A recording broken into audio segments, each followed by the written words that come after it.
Di negeri Baghdad yang makmur, tempat sungai Tigris mengalir tenang seperti doa para ulama dan pedagang, berdirilah sebuah istana megah yang kubahnya berkilau terkena cahaya matahari. Di sanalah Raja Harun ar-Rasyid memerintah dengan kebijaksanaan dan keadilan yang terkenal hingga ke negeri-negeri jauh. Namun, sebagaimana bayangan selalu mengikuti cahaya, di balik keadilan raja, tumbuh pula keserakahan manusia.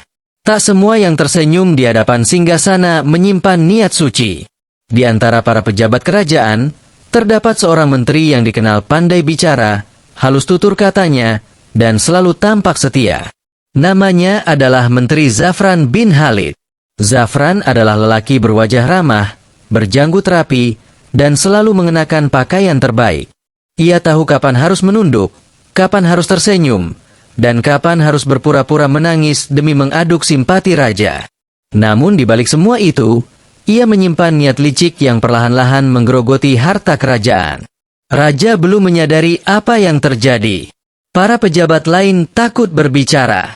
Rakyat mulai mengeluh, namun suara mereka tak sampai ke telinga istana.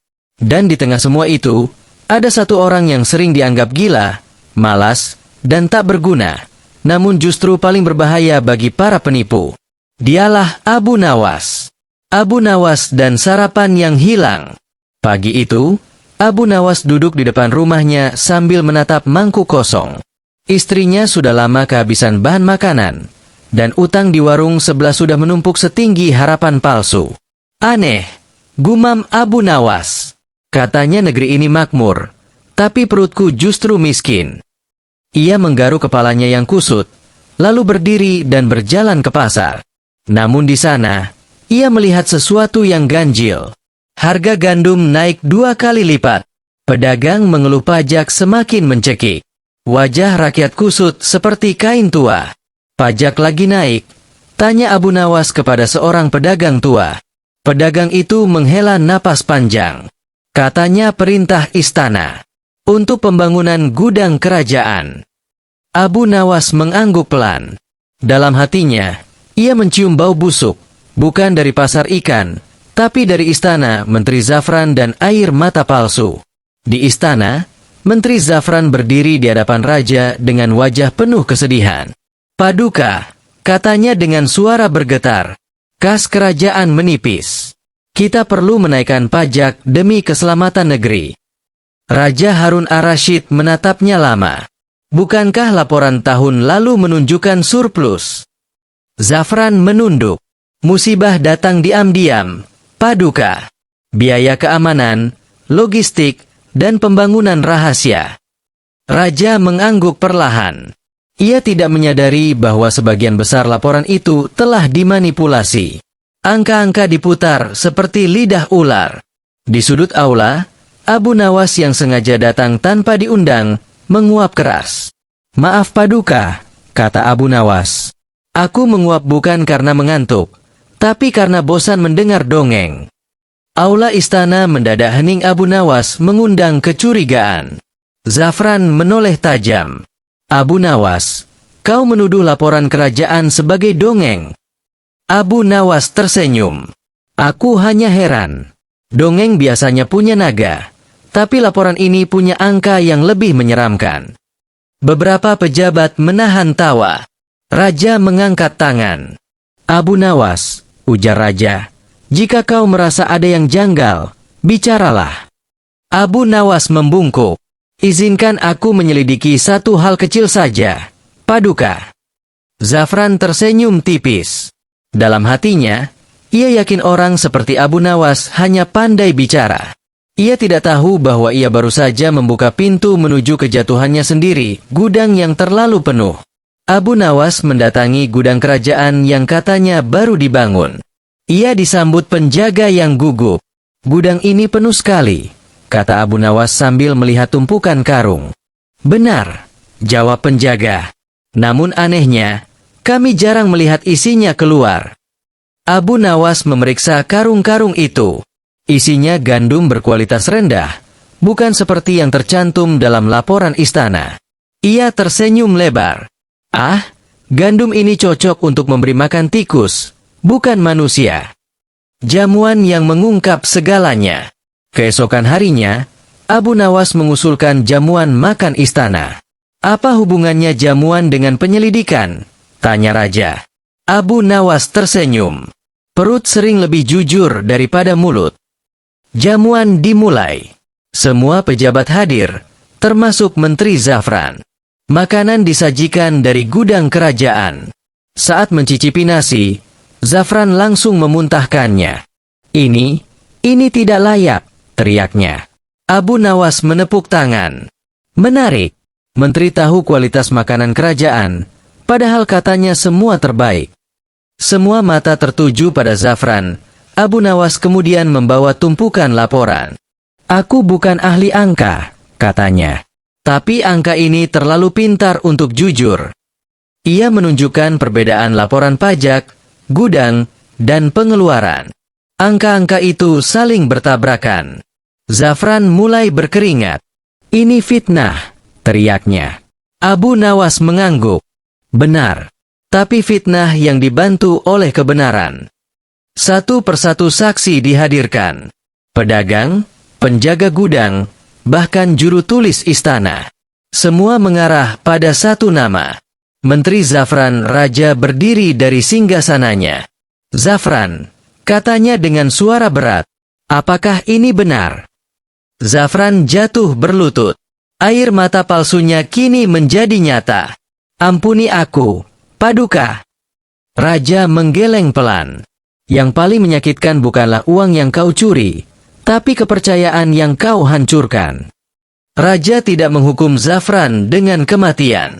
Ia memerintahkan agar seluruh hartanya dikembalikan kepada rakyat, dan Zafran diasingkan untuk bekerja sebagai buruh pasar.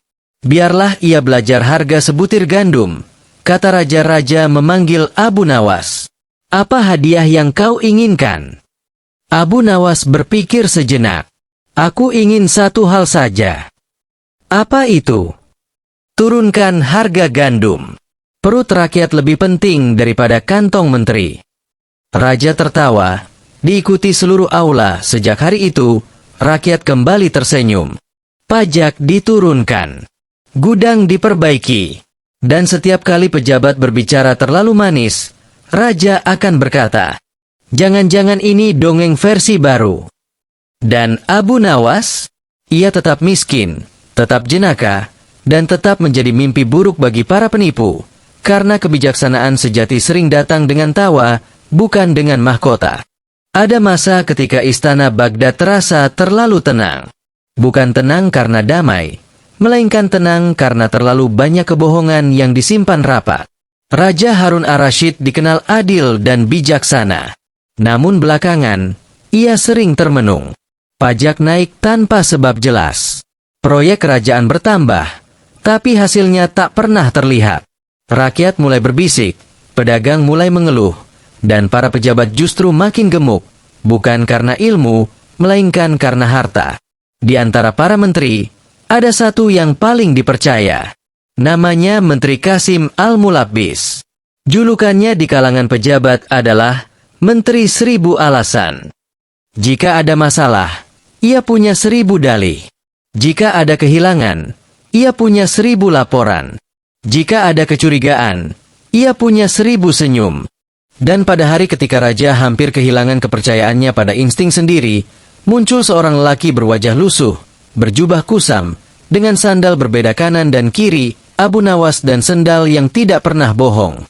Pagi itu, Abu Nawas berjalan ke istana dengan santai. Penjaga menatap sendalnya. Kenapa sendalmu beda? Tanya penjaga. Abu Nawas tersenyum. Supaya kakiku tidak salah jalan seperti para pejabat. Penjaga tertawa. Tak sadar kalimat itu lebih tajam dari pedang. Di dalam istana, raja sedang memeriksa laporan keuangan. Keningnya berkerut. Qasim, kata raja, mengapa biaya jamuan kerajaan bulan ini lebih mahal daripada membangun jembatan? Qasim membungkuk dalam-dalam. Paduka, tamu kita makan dengan selera kerajaan. Abu Nawas menyela. Paduka, izinkan aku bertanya. Apakah tamu kerajaan makan emas? Aula istana meledak oleh tawa tertahan ide gila Abu Nawas. Tutup istana. Raja menoleh ke Abu Nawas. Kau punya solusi, wahai pengacau ketenangan istana. Abu Nawas mengangguk mantap. Tutup istana selama 7 hari. Semua pejabat terperanjat. Tutup istana, teriak Qasim. Abu Nawas mengangguk serius. Ya, jangan ada jamuan. Jangan ada rapat. Jangan ada laporan. Jangan ada apapun. Raja terdiam. Untuk apa? Abu Nawas tersenyum.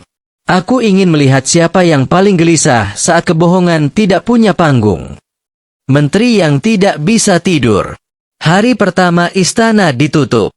Hari kedua, Qasim mulai mondar-mandir. Hari ketiga, wajahnya pucat. Hari keempat, ia memanggil juru tulis rahasia. Semua catatan aman, bisiknya. Sebagian, jawab juru tulis. Sebagian, entah. Hari kelima, Qasim menyamar sebagai pedagang dan mendatangi gudang kerajaan.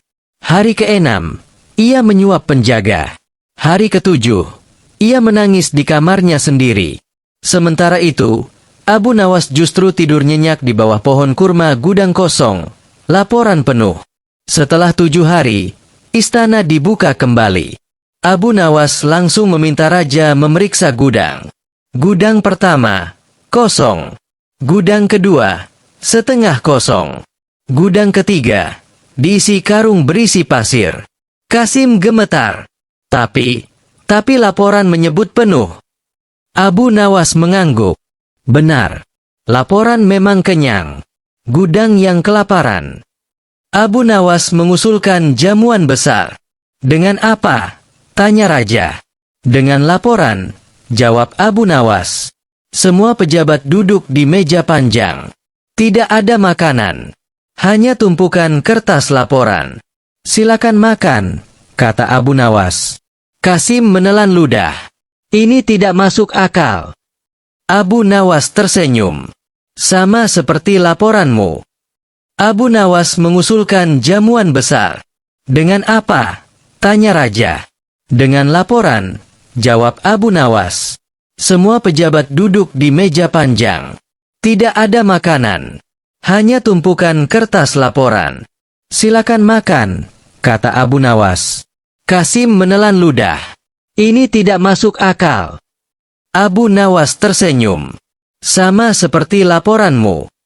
Abu Nawas membawa cermin besar ke aula. Setiap pejabat berdiri dan membaca laporan sambil bercermin, katanya. Satu persatu membaca. Wajah mereka biasa saja. Giliran Qasim. Ia membaca laporan sambil menatap cermin, dan tangannya gemetar. Kenapa gemetar? Tanya Abu Nawas. Cermin ini, buram. Abu Nawas tertawa. Bukan cerminnya. Hatimu yang kotor. Abu Nawas memanggil tukang sapu istana. Apa yang kau lihat setiap malam? Tanya Abu Nawas. Gerobak keluar istana. Jawab tukang sapu. Isinya karung-karung, bukan sampah. Qasim jatuh terduduk, tangisan menteri 1000 alasan. Qasim berlutut. Aku hanya ingin sedikit kenyamanan. Abu Nawas mengangguk. Semua pencuri berkata begitu. Tak ada yang berkata, aku ingin jadi jahat. Raja berdiri. Kau menipu negeri ini. Hukuman paling menyakitkan. Raja tidak memenjarakan Qasim. Ia memerintahkan. Qasim harus membaca laporan keuangan palsunya sendiri setiap hari di pasar, keras-keras, di hadapan rakyat. Abu Nawas berbisik. Biarlah rasa malu mengajarinya kejujuran. Abu Nawas diangkat jadi Menteri Kejujuran yang tidak digaji. Setelah hukuman dijatuhkan kepada Menteri Qasim, istana kembali ramai. Para pejabat berjalan dengan langkah hati-hati, seolah lantai istana tiba-tiba dipenuhi duri tak kasat mata. Raja Harun ar-Rasyid memanggil Abu Nawas ke singgasana. Wahai Abu Nawas, ujar raja, negeri ini selamat dari penipuan berkat akalmu.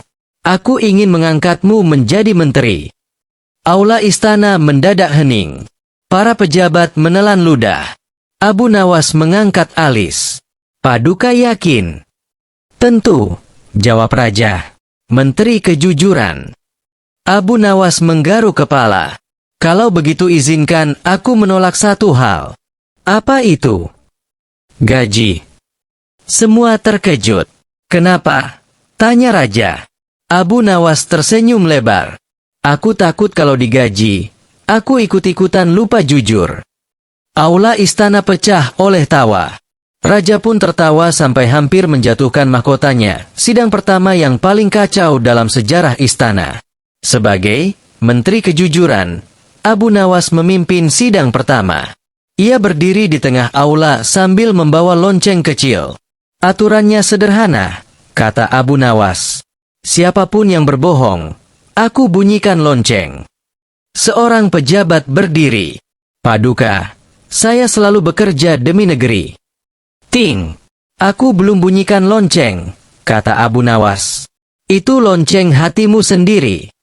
Pejabat itu duduk kembali dengan wajah merah. Pejabat lain berdiri. Saya tidak pernah menerima suap. Ting ting ting. Abu Nawas tersenyum. Maaf, lonceng ini sensitif terhadap kebohongan tingkat tinggi. Abu Nawas membawa 2 timbangan ke aula. Yang satu untuk emas, katanya. Yang satu untuk niat. Ia menyuruh para pejabat menimbang kantong emas mereka. Kemudian ia berkata, sekarang timbang niat kalian. Apa maksudmu? Tanya seorang pejabat. Abu Nawas mengangkat timbangan kosong. Kalau niatmu jujur, timbangan ini tidak akan jatuh. Semua menimbang. Semua timbangan jatuh. Abu Nawas menghela napas panjang. Berat sekali rupanya niat kalian. Raja menunjuk menteri baru pengganti Kasim. Menteri itu baru duduk sehari. Sudah berkeringat dingin. Ia mendatangi Abu Nawas. Apa rahasia agar tidak bernasib sepertinya? Bisiknya. Abu Nawas menjawab santai. Jangan mencuri. Menteri itu terdiam. Hanya itu. Abu Nawas mengangguk. Ya, sisanya biasanya cuma alasan. Kabar tentang Menteri Kejujuran menyebar ke pasar. Seorang pedagang mendatangi Abu Nawas. Apakah semua pejabat benar-benar jujur sekarang? Abu Nawas tertawa kecil. Tidak. Lalu apa gunanya? Abu Nawas menjawab. Sekarang mereka takut berbohong dengan keras. Itu sudah kemajuan. Pedagang tertawa puas.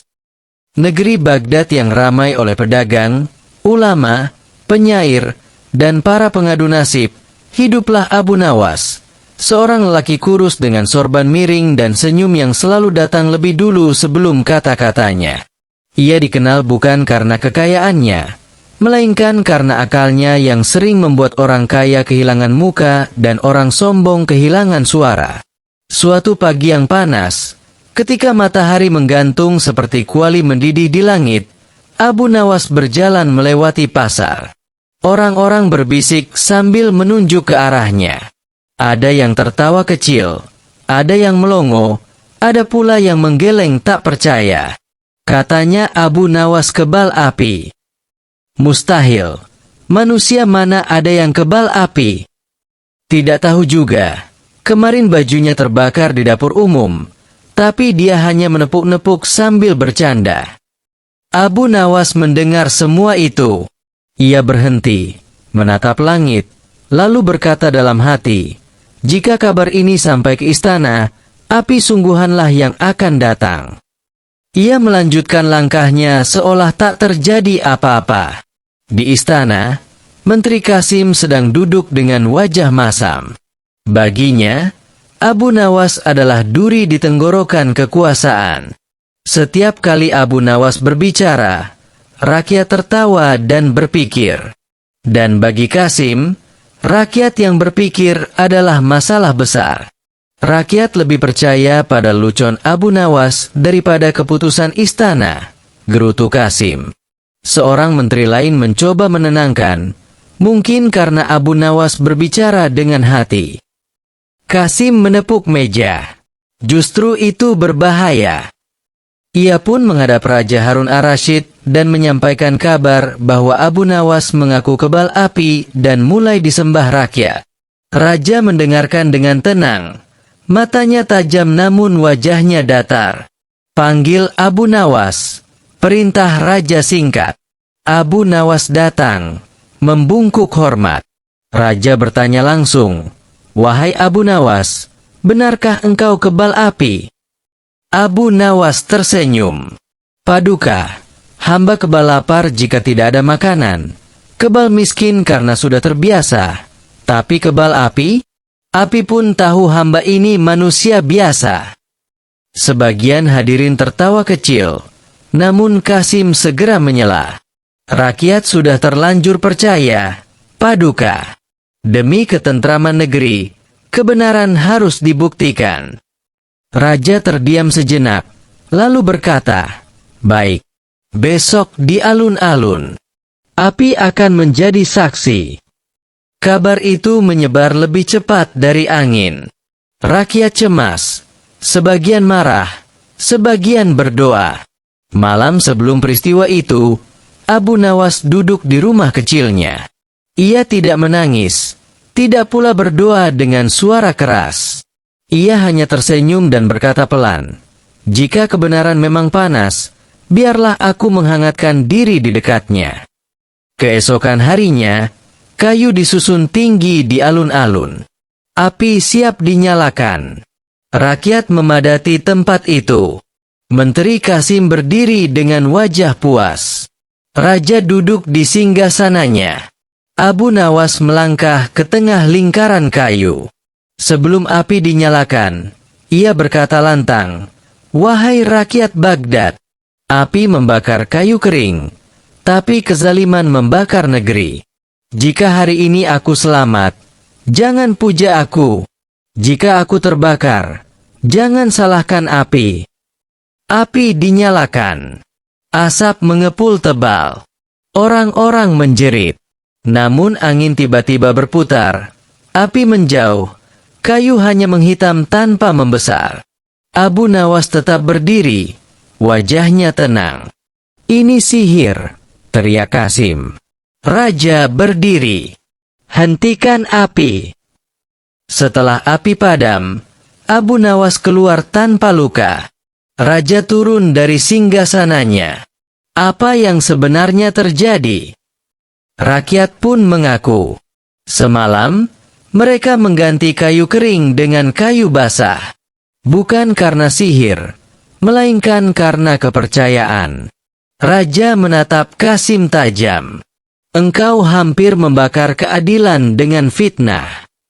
Qasim dihukum, sementara Abu Nawas kembali ke rakyat. Seorang anak kecil bertanya, "Paman, apakah api takut padamu?" Abu Nawas tertawa. "Tidak, Nak. Api hanya jujur. Yang perlu takut adalah orang yang hidup dari kebohongan."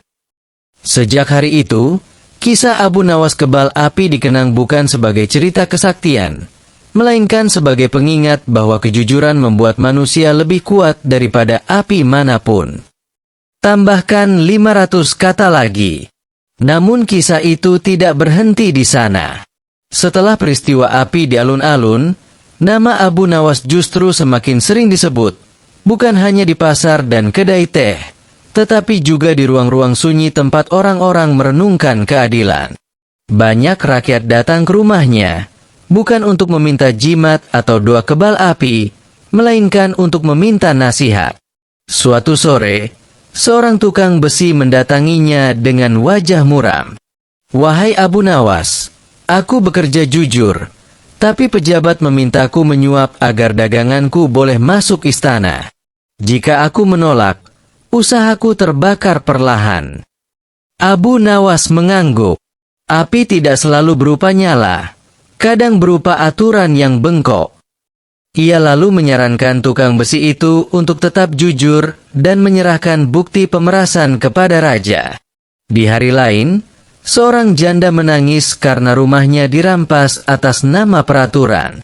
Abu Nawas mendengarkan dengan sabar, lalu berkata, "Hukum yang tidak punya hati lebih kejam dari api." Ia pun mengantarkan janda itu langsung menghadap raja. Raja Harun ar-Rasyid mulai menyadari sesuatu. Ia memanggil Abu Nawas secara pribadi. "Wahai Abu Nawas, sejak peristiwa itu, rakyat lebih berani bicara. Apakah ini yang kau inginkan?" Abu Nawas tersenyum tenang. "Paduka, api hanya menakutkan bagi yang punya sesuatu untuk disembunyikan. Jika negeri ini jujur, tak ada api yang perlu ditakuti." Raja terdiam lama. Sejak hari itu, beberapa peraturan yang menindas dicabut. Menteri Qasim yang sebelumnya dihukum, semakin tenggelam dalam rasa malu, sebab ia sadar bahwa bukan Abu Nawas yang kebal api, melainkan kebenaran yang tak bisa dibakar. Di pasar, cerita tentang Abu Nawas berubah. Orang-orang tak lagi berkata, "Ia kebal api," melainkan, "Ia membuat kita berani menghadapi api." Anak-anak menirukan ucapannya sambil tertawa. Para orang tua mengangguk sambil merenung. Pada suatu malam, Abu Nawas duduk sendirian memandangi lampu minyak. Nyala kecil itu bergoyang tertiup angin. Ia tersenyum dan berbisik, "Api kecil bisa menerangi rumah, api besar bisa membakar negeri." Begitu pula kata-kata. Dan begitulah Abu Nawas hidup seterusnya. Tidak sebagai manusia kebal api, tetapi sebagai manusia yang membuat api kehilangan kuasa atas kejujuran. Kisahnya terus diceritakan dari mulut ke mulut, mengajarkan bahwa selama manusia berani jujur, tak ada hukuman, ancaman, atau api apapun yang mampu memusnahkan kebenaran. Pada suatu sore di Baghdad, ketika matahari condong ke barat dan cahaya keemasannya memantul di sungai Tigris, kota itu tampak seperti permata yang sedang dipoles oleh waktu. Para pedagang mulai menutup lapak, suara adzan asyar menggema lembut, dan angin membawa aroma air sungai bercampur debu jalanan. Di gerbang utama kota, tampak dua orang lelaki berdiri dengan pakaian rapi dan sorban khas kaum terpelajar. Wajah mereka tenang, namun mata mereka penuh keyakinan. Mereka adalah Yahuda bin Livai dan Musa bin Harun, dua orang Yahudi terpelajar yang terkenal akan kecerdasan dan penguasaan Taurat serta filsafat Yunani. Keduanya telah lama berkeliling negeri, berdialog dengan para ulama, pendeta, dan cendekiawan, bukan untuk mencela, tetapi untuk menguji keyakinan manusia dengan akal. Hari itu, mereka datang dengan satu tujuan, menguji kebenaran Islam melalui logika, bukan emosi. Di dekat gerbang itu pula, Abu Nawas sedang duduk di atas batu, mengikat sandal yang talinya putus. Jubahnya kusam, wajahnya santai, dan di tangannya ada sepotong kurma yang hampir jatuh ke tanah. Yahuda memperhatikan Abu Nawas sejenak, lalu berkata kepada Musa, "Lihat orang itu. Duduknya seperti penganggur, tapi matanya seperti orang yang sedang menghitung dunia." Musa tersenyum tipis. Orang seperti itu biasanya berbahaya dalam debat. Mereka mendekat.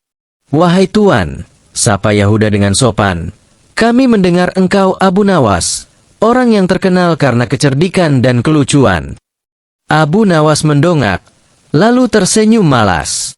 "Ada yang bilang aku cerdik, ada yang bilang aku gila. Aku sendiri masih bingung." Beberapa orang yang lewat mulai berhenti. Nama Abu Nawas selalu menarik perhatian. Musa berkata, "Kami datang dari jauh untuk berdialog tentang kebenaran. Apakah engkau bersedia?"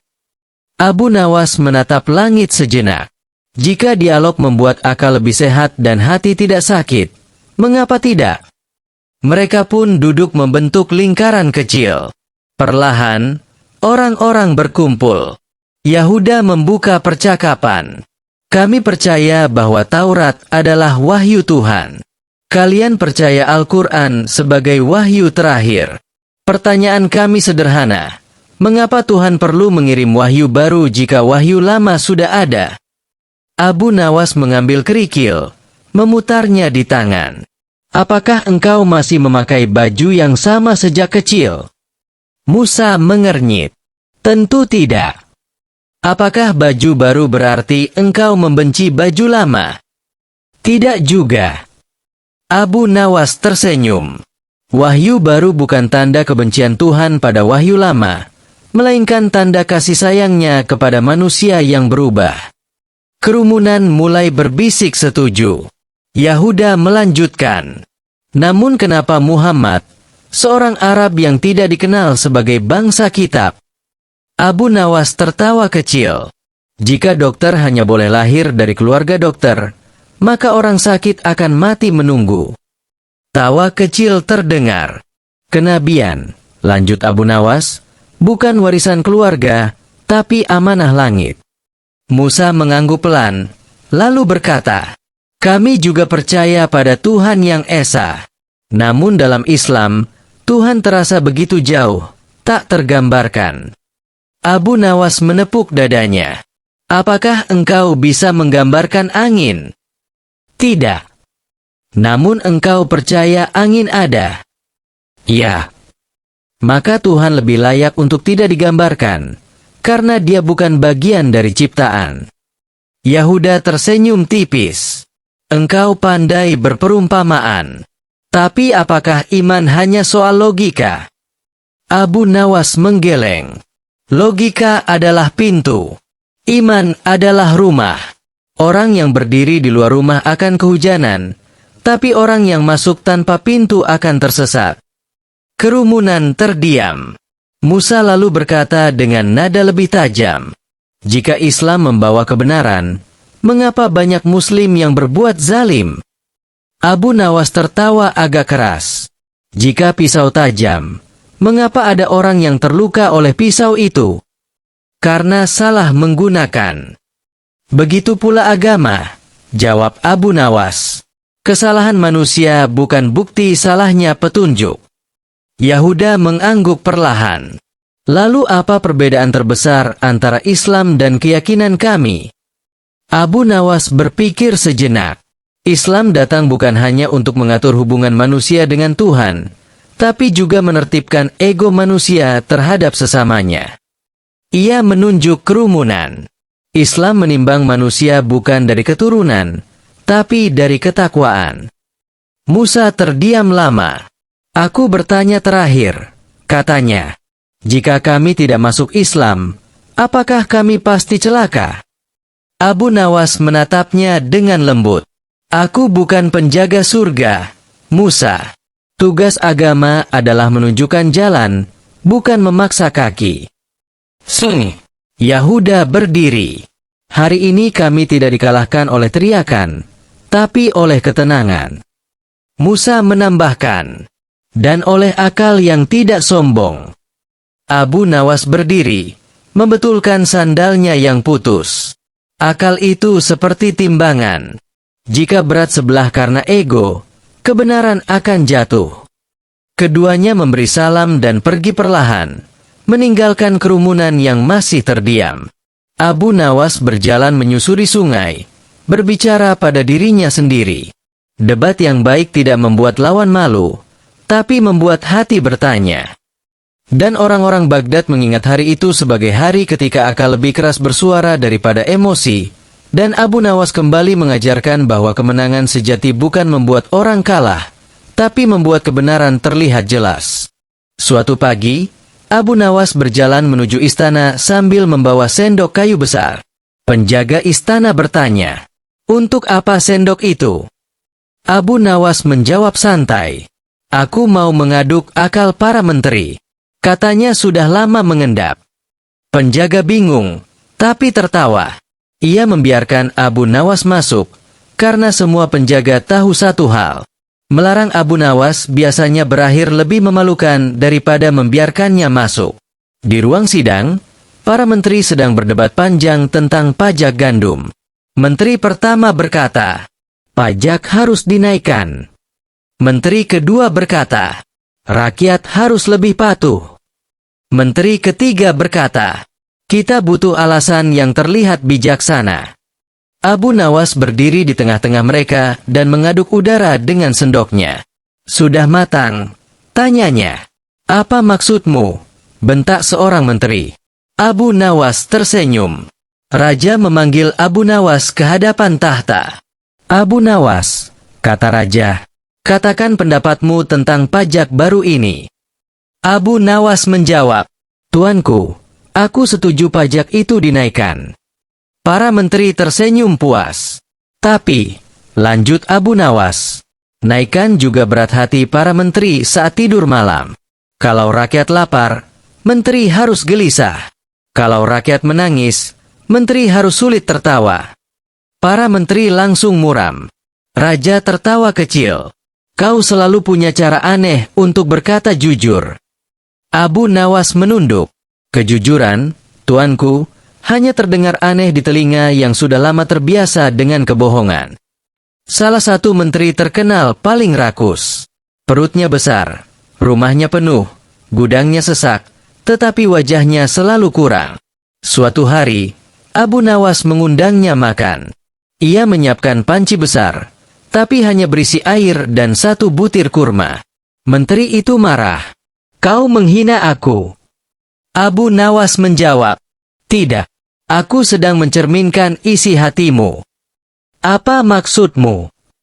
Abu Nawas mengaduk panci itu. Sebesar apapun pancinya, kalau isinya hanya 1 kurma, tetap saja terasa kosong. Begitu juga hati orang rakus. Menteri itu pergi dengan wajah merah. Tapi malam itu, ia tidak bisa tidur. Raja mengumumkan sayembara. Siapa yang paling pintar di negeri ini? Para menteri datang dengan buku tebal. Para cendekiawan datang dengan pidato panjang. Abu Nawas datang dengan kursi kosong. Apa ini? Tanya raja. Abu Nawas menjawab, aku duduk di kursi orang yang mengaku paling pintar. Tak ada yang berani duduk. Abu Nawas tertawa. Tuanku, orang pintar sejati tahu bahwa ilmunya masih kurang. Yang berani duduk biasanya hanya orang yang tak sadar bangkunya rapuh. Para menteri geram. Mereka mengusulkan agar Abu Nawas dinyatakan gila secara resmi, supaya suaranya tak perlu didengar lagi. Raja menguji. Abu Nawas, kata raja, apa tanda orang gila? Abu Nawas menjawab, orang gila bicara tanpa berpikir, tapi orang berbahaya berpikir tanpa nurani. Raja terdiam. Para menteri berkeringat di pasar. Abu Nawas duduk bersama rakyat kecil. Seorang pedagang berkata, kami bodoh, Abu Nawas. Kami tak paham politik. Abu Nawas tersenyum. Kalian paham lapar. Itu sudah cukup untuk mengerti keadilan. Seorang anak bertanya, kenapa orang jujur sering miskin? Abu Nawas mengelus kepalanya. Karena dunia belum pandai menghitung nilai kejujuran. Suatu hari Abu Nawas membawa timbangan ayam ke istana. Ia menimbang para menteri. Berat badan kalian besar, katanya. Tapi bobot tanggung jawab ringan sekali. Menteri marah. Kau menghina kami. Abu Nawas tenang. Tidak. Timbangan ini jujur. Yang kalian marahi bukan aku, tapi kenyataan. Raja mulai sering memanggil Abu Nawas bukan untuk sidang, melainkan untuk belajar tertawa. Kenapa tertawa penting? Tanya raja. Abu Nawas menjawab, karena orang yang tak bisa tertawa pada dirinya sendiri, akan mudah menindas orang lain. Akhirnya, kebusukan terungkap. Gudang rahasia. Pajak diselewengkan. Rakyat ditipu. Raja murka. Siapa yang membuka mataku? Tanya raja. Abu Nawas menjawab, bukan aku, tuanku. Aku hanya mengelap cermin yang lama berdebu. Di akhir kisah, Abu Nawas kembali ke pasar. Ia tetap miskin, tetap sederhana, tetap tertawa. Seorang murid bertanya, Guru, apakah dunia akan berubah? Abu Nawas menjawab pelan, dunia berubah bukan karena orang pintar bertambah, tapi karena orang jujur berani berbicara, meski dianggap gila. Ia tertawa, rakyat tertawa, dan di istana, para menteri mulai belajar takut pada akal sehat. Setelah jatuhnya menteri rakus dan terbukanya gudang-gudang gelap yang selama ini tersembunyi di balik senyum pejabat, istana mendadak berubah sunyi. Bukan karena para menteri menjadi bijak, melainkan karena mereka takut bicara. Setiap kata kini terasa seperti tali gantungan. Raja memandangi ruang sidang yang biasanya riuh, kini senyap seperti kuburan kitab hukum. Aneh, gumam raja. Ketika kebohongan dilarang, justru kebenaran ikut menghilang. Ia pun memanggil Abu Nawas. Abu Nawas datang dengan membawa papan tulis kecil, sepotong kapur, dan topi badut. "Apalagi ini, Abu Nawas?" tanya raja sambil menahan senyum. "Tuanku," jawab Abu Nawas, "aku ingin membuka sekolah para menteri yang terlalu pintar." Para menteri saling pandang. Wajah mereka langsung pucat. Sekolah yang tak diinginkan. Di aula istana, Abu Nawas menyusun bangku seperti ruang kelas. Para menteri diwajibkan duduk di barisan depan. Tak ada kitab, tak ada pena emas, hanya papan tulis dan kapur murah. Pelajaran pertama, Abu Nawas menulis besar-besar. "Orang pintar belum tentu benar." Seorang menteri mengangkat tangan. "Ini penghinaan terhadap ilmu." Abu Nawas tersenyum. "Tidak, ini penghinaan terhadap kesombongan." Ia melanjutkan, "Ilmu yang tidak membuatmu rendah hati hanyalah alat untuk menipu dengan bahasa yang indah."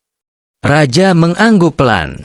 Ujian pertama, pertanyaan yang tak ada jawaban. Abu Nawas berkata, "Ujian pertama sederhana. Jawablah dengan jujur." Ia bertanya, "Jika rakyat lapar karena kebijakanmu, siapa yang bersalah?" Para menteri menjawab serempak, "Keadaan."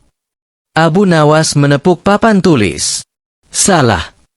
Ia menulis, "Keadaan tidak membuat kebijakan.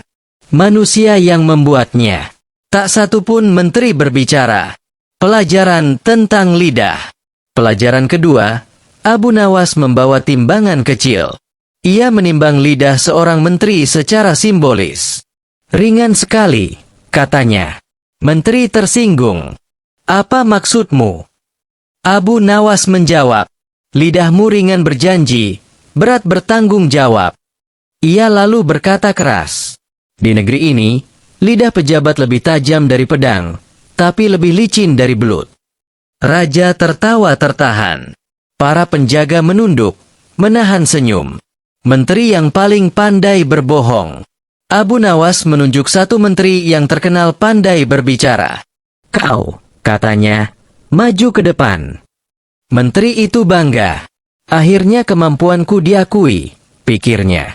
Abu Nawas bertanya, "Jika kau tahu kebijakanmu salah, tapi menguntungkanmu, apa yang kau lakukan?" Menteri menjawab lantang, "Kami akan mencari alasan agar terlihat benar." Abu Nawas mengangguk puas. Jawaban paling jujur hari ini. Ia menoleh ke raja. "Tuanku, inilah penyakit terbesar negeri ini. Kebenaran dikalahkan oleh kepentingan yang pandai berbicara." Tawa yang menyakitkan.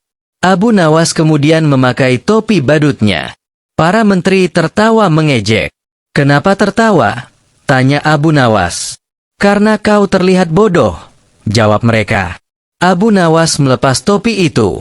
Begitulah perasaan rakyat setiap kali melihat pejabat yang tak tahu malu. Tawa berhenti seketika. Pelajaran tentang kekuasaan. Abu Nawas menggambar lingkaran di papan. "Ini kekuasaan," katanya. Ia menggambar titik kecil di tengah. "Ini rakyat."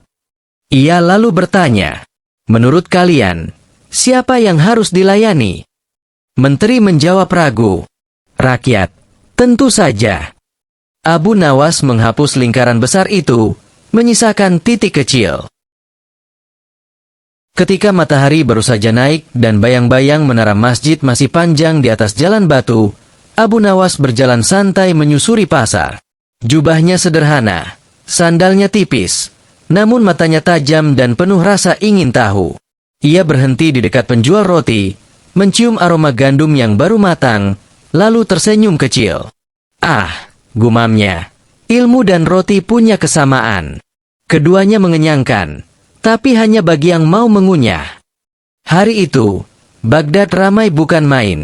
Para pedagang berteriak menawarkan dagangan, Anak-anak berlari mengejar merpati, dan di sudut pasar tampak sekelompok orang berkumpul membentuk lingkaran. Dari tengah kerumunan terdengar suara perdebatan yang panas, namun teratur. Abu Nawas mendekat. Rasa penasarannya bangkit. Di tengah lingkaran itu berdiri dua orang lelaki berpakaian rapi, berjanggut pendek, dengan sorban khas kaum terpelajar. Keduanya dikenal sebagai Yahudi terpelajar yang sering berdiskusi tentang kitab dan filsafat.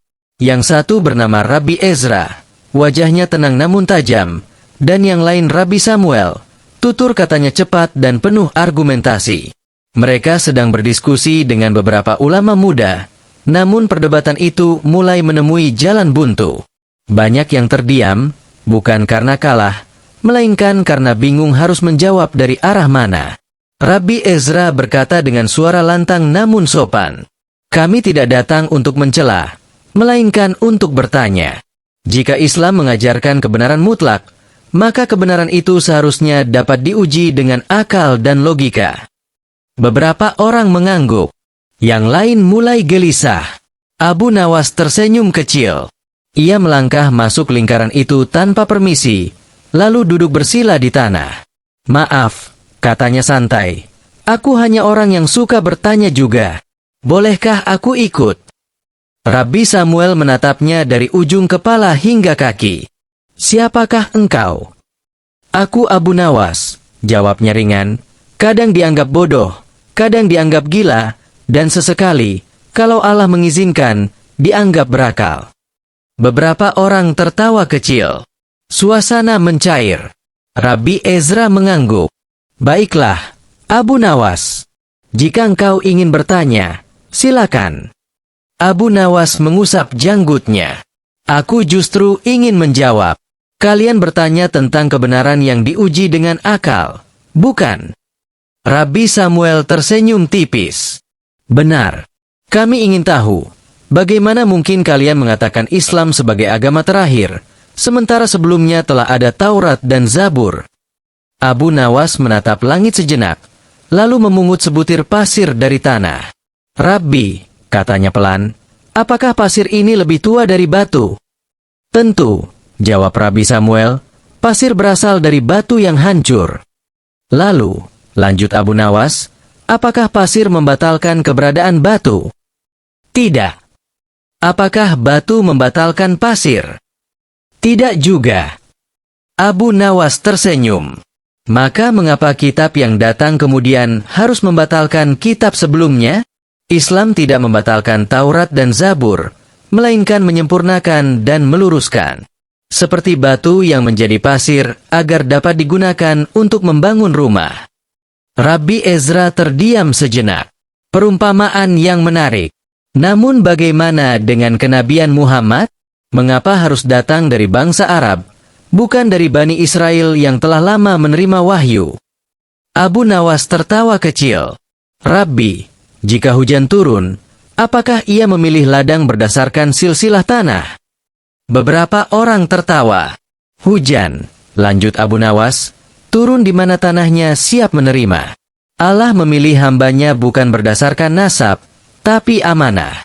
Jika kenabian diwariskan seperti harta, maka iman akan mati." Rabbi Samuel mengangkat alis. "Kalian mengatakan Tuhan Maha Esa. Namun bagaimana menjelaskan sifat-sifat Tuhan tanpa menyerupakannya dengan makhluk?" Abu Nawas menepuk lututnya. "Pertanyaan bagus. Sekarang aku bertanya balik. Apakah akal manusia mampu membayangkan sesuatu yang tak terbatas?" "Tentu tidak," jawab Rabbi Ezra. "Lalu mengapa kita memaksa akal yang terbatas untuk menggambarkan yang tak terbatas? Islam tidak menyuruh kita membayangkan Tuhan, tapi mengenalnya melalui tanda-tandanya." Ia menunjuk matahari. "Kau tak bisa menatap matahari lama-lama, tapi kau tahu ia ada karena cahayanya menghangatkan." Kerumunan mulai berbisik kagum. Rabbi Samuel masih mencoba bertahan. Jika kebenaran Islam begitu jelas, mengapa manusia masih berbeda-beda keyakinan? Abu Nawas tersenyum lebar. Jika makanan enak, mengapa masih ada orang yang memilih lapar? Beberapa orang tertawa keras. "Perbedaan," lanjutnya, bukan bukti ketiadaan kebenaran, melainkan bukti adanya pilihan. Tanpa pilihan, iman tak ada nilainya. Rabbi Ezra menarik napas panjang. Engkau pandai berbicara, Abu Nawas. Namun izinkan pertanyaan terakhir. Jika Islam benar, apa bukti terbesarnya? Abu Nawas terdiam lama. Suasana hening. Bahkan burung-burung seakan berhenti berkicau. Ia lalu berkata dengan suara rendah namun mantap. Bukti terbesarnya bukan aku, bukan pedang, bukan kerajaan. Bukti terbesarnya adalah manusia yang berubah menjadi lebih jujur, lebih adil, dan lebih rendah hati setelah mengenalnya. Ia menatap kedua rabi itu. Jika suatu ajaran membuat orang sombong, ia patut dicurigai. Jika membuat orang rendah hati, ia patut dipelajari. Rabbi Samuel dan Rabbi Ezra saling pandang. Lama. Akhirnya Rabbi Ezra tersenyum dan berkata, kami datang untuk berdebat, namun pulang dengan bahan renungan. Rabbi Samuel mengangguk. Kami tidak kalah, namun kami juga tidak menang. Dan mungkin, disitulah kebenaran mulai bekerja. Abu Nawas berdiri, menepuk debu di jubahnya. Debat bukan untuk menjatuhkan, Rabbi. Debat adalah jembatan agar akal saling menyapa. Keduanya memberi salam dengan hormat. Kerumunan pun bubar dengan wajah-wajah penuh pikir. Abu Nawas kembali berjalan di pasar. Ia membeli sepotong roti, lalu menggigitnya sambil tersenyum. Alhamdulillah, gumamnya. Hari ini perut kenyang, dan mudah-mudahan akal juga. Dan sejak hari itu, orang-orang Baghdad berkata, Abu Nawas tidak pernah memenangkan debat dengan suara keras, melainkan dengan akal yang tenang dan hati yang lapang. Di suatu pagi yang pucat di Baghdad, ketika matahari belum sepenuhnya menghapus dingin malam dari dinding-dinding kota, Abu Nawas berjalan perlahan menyusuri pasar tua. Jubahnya lusuh, sandalnya tipis, dan wajahnya selalu memancarkan senyum yang tak pernah benar-benar bisa ditebak. Apakah itu senyum orang bodoh, orang cerdik, atau orang yang telah memahami rahasia hidup jauh melampaui kebanyakan manusia? Ia berhenti di depan sebuah kedai roti. Bau gandum panggang menguar, tetapi matanya tertarik pada sesuatu yang jauh lebih sunyi dari aroma roti hangat. Di sudut pasar, duduk seorang anak kecil dengan pakaian compang-camping. Tangannya kurus, wajahnya pucat, dan matanya menatap kosong ke tanah, seolah dunia sudah terlalu sering berjanji lalu ingkar kepadanya. Anak itu yatim. Abu Nawas tidak tahu dari mana anak itu berasal. Namun ia tahu satu hal, tidak semua kemiskinan bersuara keras. Ada kemiskinan yang duduk diam, menunggu apakah masih ada manusia yang sudi memandangnya. Abu Nawas mendekat. Wahai anak kecil, kata Abu Nawas lembut, mengapa engkau duduk di sini sendirian, sementara pasar penuh dengan manusia yang berlari mengejar rezekinya? Anak itu menoleh perlahan. Matanya merah, tetapi ia menahan tangisnya. Karena aku tidak tahu harus mengejar yang mana, jawabnya lirih. Ayahku telah tiada, ibuku wafat beberapa bulan lalu, dan dunia ini terlalu besar untuk anak sekecil aku. Jawaban itu menusuk lebih dalam dari 1000 keluhan. Abu Nawas duduk di sampingnya tanpa memedulikan debu. Jika dunia terlalu besar, katanya sambil tersenyum, maka kita kecilkan dunia itu dengan ilmu dan kesabaran. Anak itu menatap Abu Nawas, bingung. Dari sinilah kisah itu bermula. Kisah yang kelak mengguncang istana, menelanjangi keserakahan para pejabat, dan mengajarkan bahwa satu anak yatim bisa menjadi cermin bagi keimanan sebuah kerajaan. Abu Nawas membawa anak itu ke rumahnya yang sederhana. Ia tidak memiliki emas, tidak punya lumbung makanan berlimpah, tetapi ia memiliki satu hal yang jarang dimiliki manusia kaya, hati yang lapang dan pikiran yang jernih. Hari-hari berlalu. Abu Nawas mengajari anak itu membaca, berpikir, dan bertanya. Ilmu, kata Abu Nawas, bukan untuk membuatmu lebih tinggi dari orang lain, tetapi agar kau tidak diinjak oleh kebodohan mereka. Anak itu tumbuh, bukan hanya tubuhnya, tetapi jiwanya. Namun Baghdad bukan kota yang ramah pada kejujuran. Ketika kabar tentang kecerdasan anak yatim itu sampai ke telinga para menteri, mereka mulai merasa terganggu. Sebab anak yang berpikir adalah ancaman bagi kekuasaan yang berdiri di atas tipu daya. Suatu hari, istana memanggil Abu Nawas. Raja bertanya, "Benarkah engkau memelihara seorang anak yatim dan mengajarinya ilmu seakan ia anak bangsawan?" Abu Nawas menjawab tenang, "Wahai Raja, ilmu tidak pernah bertanya siapa ayah seseorang. Hanya kebodohan yang sibuk menghitung silsilah." Para menteri murka. Mereka menuduh Abu Nawas menanam benih pembangkangan.